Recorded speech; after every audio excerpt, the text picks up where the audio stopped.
যিসকলে HS first ইয়াৰৰ final exam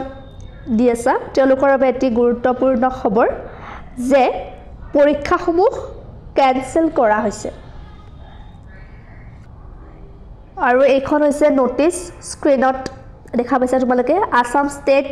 school education board ডিভিজনৰ এখন notice controller of examination Ranjan Kumar দাসে সাইন কৰি দিছে আৰু 22/3/2025 এইখন ইয়াতে লিখি দিয়া হৈছে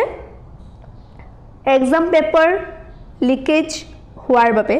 মানে আগতীয়াকৈ খোলাৰ বাবে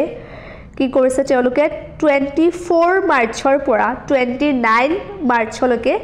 যিসমূহ এক্সাম আছিল সেই সকলো এক্সাম কেনসেল কৰা হৈছে তেওঁলোকৰ বোৰ্ড মিটিং হ'ব সোমবাৰে 24 মাৰ্চত তাৰ পিছতহে তেওঁলোকে জনাব পৰীক্ষাসমূহ কেতিয়া পতা হ'ব